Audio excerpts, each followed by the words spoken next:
कैलाश राणा शिवचंद्र मौली, फणेन्द्र माथा मुकुट्टी झलाली, कारुण्य सिंधु भवदुख हारी, तुझविन शंभो भजकों तारी। राधे राधे मेरे प्यारे भाइयों बहनों माताओं व बंधुओं, आज मैं आपके लिए लेकर आई हूँ माघ मास महात्म की कथा का 22वां अध्याय 23वां अध्याय।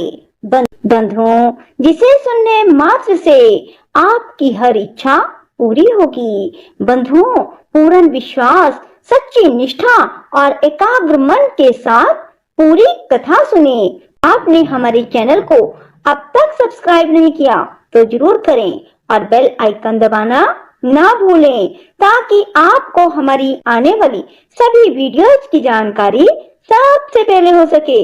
बोलो शिव शंकर भोलेनाथ की जय, विष्णु भगवान की जय। ओम श्री गणेशाय नमः।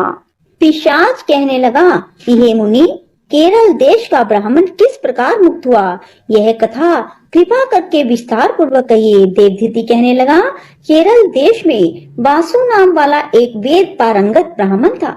उसके बंधुओं ने उसकी भूमि छीन ली, जिससे वह निर्धन और दुखी होकर अपनी जन्मभूमि त्याग कर देश विदेश में घूमता किसी व्याधि से ग्रस्त होकर मृत्यु को प्राप्त हो गया। उसका कोई बांधव न होने के कारण उसकी अधर्व वैदिक क्रिया नहीं हुई और न ही उसकी दाह क्रिया हुई। इस प्रकार क्रिया के लोप होने से निर्जन वन में प्रेत होकर चिरकाल तक फिरता रहा।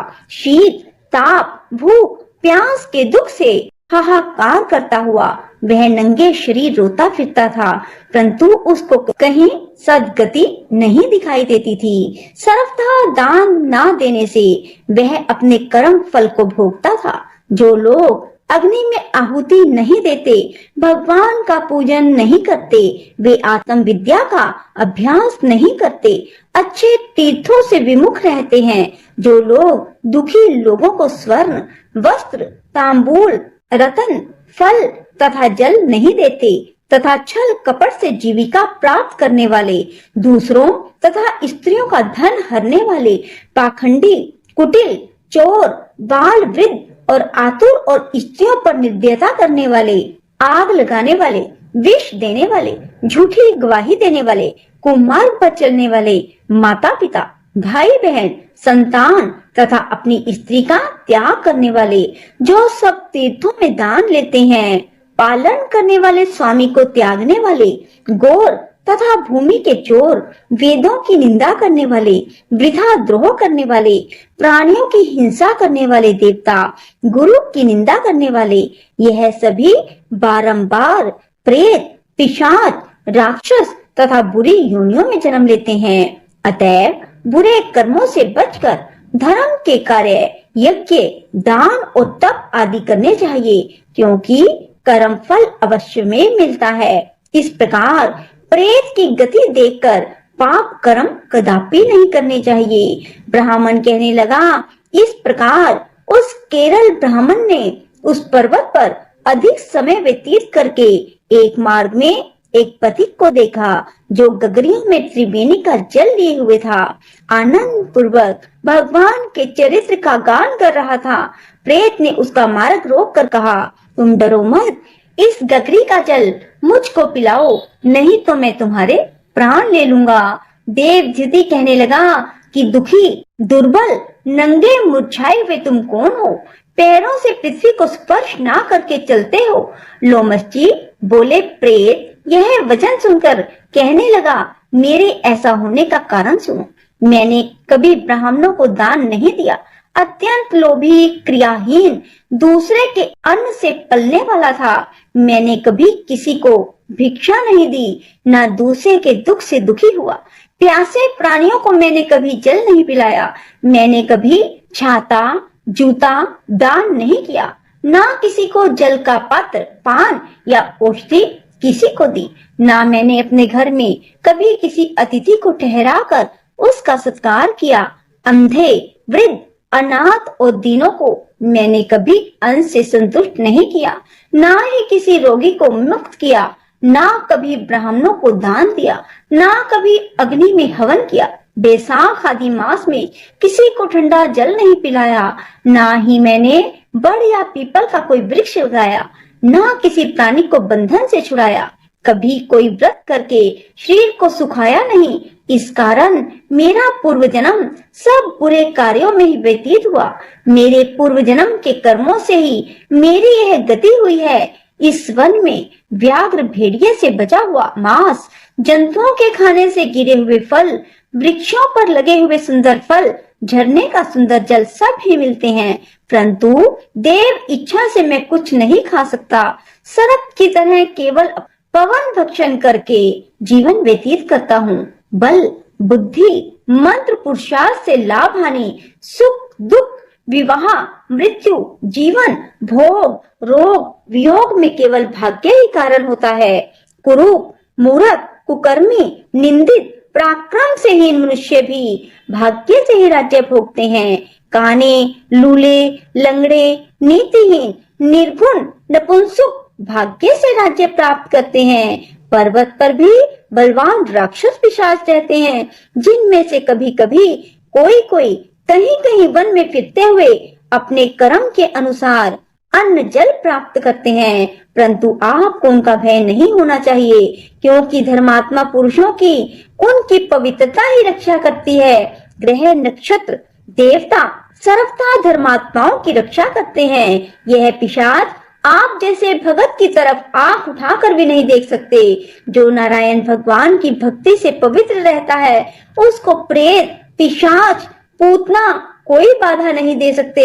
भूत, बेताल, पिशाच, गंधर्व, काकिन, शाकनी, ग्रह, रेवती, यज्ञ मात्र ग्रह, भयंकर ग्रह, कृत्या, सरप, कुष्मांड, दूसरे दुष्ट जंतु पवित्र वैष्णव की तरह देख भी नहीं सकते। जिसकी जीवा पर गोविंद का नाम, हृदय में वेद श्रुति विद्यमान है, जो पवित्र और दानी है, उनको कभी भय नहीं हो सकता। हे ब्राह्मण, इस प्रकार कर्मों का फल भोगता हुआ मैं यहाँ रहता हूँ, ऐसा सोचकर मैं शोक नहीं करता। एक बार मैं ज्वालिनी नदी के किनारे पर गया था। वहां पर घूमते हुए मैंने सारस के वचनों को सुना था। पथिक कहने लगा, हे प्रेत, तुमने सारस के वचन किस प्रकार और क्या सुने थे, सो कृपा करके मुझे बताइए। प्रेत कहने लगा, इस वन में कुहरा नाम की नदी पर्वत से निकली है। मैं घूमता घूमता उस नदी के किनारे पहुंचा और थकावट दूर करने के लिए वहां पर ठहर गया। उसी समय लाल मुख और तीखे दांत वाला एक बड़ा बंदर वृक्ष से उतरकर जल्दी से वहां पर आया, और जहां एक सारस सोया हुआ था, उस चंचल बंदर ने कई एक पक्षियों को देखकर उस सोए हुए सारस को दृढ़ता से पैरों से पकड़ लिया, तो सब पक्षी उड़कर वहां से चले गए, परंतु सारसी भयभीत होकर विलाप करती हुई वहीं पर रुक गई। नींद के दूर होने और भय के नेत्र खोलकर सारस ने बंदर को देखा और मधुर वाणी से कहने लगा, हे बंदर, तुम बिना अपराध मुझको क्यों दुख देते हो? इस संसार में राजा भी केवल अपराधियों को ही दंड देता है। तुम्हारे जैसे श्रेष्ठ प्राणी किसी को पीड़ा नहीं देते। हम अहिंसक और दूसरों के कर्मों को नहीं देखते। जल की काई खाने वाले, आकाश में उड़ने वाले, वन में रहने वाले, अपनी स्त्री से प्रेम करने वाले, दूसरों की स्त्री को त्यागने वाले, दूसरों की बुराई से दूर रहने वाले, चोरी ना करने वाले, बुरों की संगति से वर्जित, किसी को कष्ट ना देने वाले हैं। सो इस प्रकार मुझ निरपराधी को हे बंदर छोड़ दो। मैं तुम्हारे पहले जन्म के वृतांत को जानता हूँ। यह वचन सुनकर वह बंदर उसको छोड़कर दूर बैठ गया और कहने लगा, तुम मेरे पूर्व जन्म के वृतांत को कैसे जानते हो? तुम अज्ञानी पक्षी हो, मैं वन में घूमने वाला हूँ। सारस कहने लगा, मैं अपनी जाति की समृद्धि के बल से तुम्हारे पूर्व जन्म का सब वृतांत जानता हूँ। तुम पूर्व जन्म में विंध्य पर्वत के राजा थे। मैं तुम्हारे कुल का पूज्य पुरोहित था। तुम राजा होकर अपनी प्रजा को पीड़ा दिया करते थे। विवेकहीन, तुमने बहुत सा धन इकट्ठा किया। सो वानर, प्रजा की पीड़न रूपी अग्नि की ज्वाला से तुम पहले ही तप चुके हो। पहले तुम कुंभी पाक नरक में गिराए गए। तुम्हारे शरीर को नरक में 3000 वर्ष बीत गए। फिर नरक से निकलकर बचे हुए पापों के कारण इस बंदर की योनि पाई और मुझको मारना चाहते हो। पूर्व जन्म में तुमने ब्राह्मण के बाग से लूटकर बलपूर्वक फल खाए थे। उसका यह भयंकर फल हुआ कि तुम वानर और वनवासी हुए। प्राणी अवश्य में अपने किए हुए कर्मों को भोगता है, इसको देवता भी नहीं हटा सकते। इस प्रकार मैं सारस का जन्म लेकर भी अज्ञान से मोहित नहीं हुआ। इतनी कथा कहकर वानर कहने लगा कि यदि ठीक ही जानते हो तो बताओ तुम पक्षी कैसे हुए। सारस कहने लगा, मेरी दुर्गति का कारण भी सुनो। तुमने नर्मदा नदी के किनारे पर सूर्य ग्रहण के समय बहुत से ब्राह्मणों के निमित्त 100 ढेर अन्न के दान किए थे। मैंने पुरोहिताई के मल से थोड़ा सा ब्राह्मणों को दिया और बाकी सब मैं आप हर ले गया। इन ब्राह्मणों के द्रव्य का अपहरण करने के पाप से मैं पहले काल सूत्र नरक में और फिर रक्त करदूम नरक में, जहाँ पर बड़े बड़े कीड़े थे, रक्त पीप से भरा हुआ नाभि तक नीचे सिर और ऊपर पैर किए हुए, पीप काटता हुआ दुर्गंध वाले नरक में कीड़ों आदि से काटा जाकर 3000 वर्ष तक यातना को भोगता रहा। मैं नरक के दुख का वर्णन नहीं कर सकता। फिर नरक की यातना से मुक्त होकर यह सारस का जन्म पाया, क्योंकि पूर्व जन्म में अपनी बहन के घर से कांसे का बर्तन चुराया था। इसको मैंने एक जुआरी को दिया, इसी से मैं सारस योनि में आया। यह मेरी स्त्री पिछले जन्म में ब्राह्मणी थी, इसने भी कांसे की चोरी की थी, इसी से यह मेरी स्त्री और सारसी हुई। यह सब मैंने तुमसे कर्मफल कहा। अब भविष्य की बात सुनो। अब मैं, तुम और यह मेरी स्त्री भी हंस होंगे और काम रूप देश में सुख से निवास करेंगे। फिर इसके पश्चात गौर योनि में फिर जाकर दुर्लभ मनुष्य योनि को प्राप्त होंगे। इसमें मनुष्य पाप और पुण्य दोनों ही कर सकता है। इस प्रकार शिव की माया से यह सारा जगत मोह को प्राप्त होता है। न केवल हम ही, परंतु इस संसार के सभी जीव प्रवृत्ति मार्ग में फंसकर अच्छे और बुरे कर्म करते और उनका भोग भोगते हैं।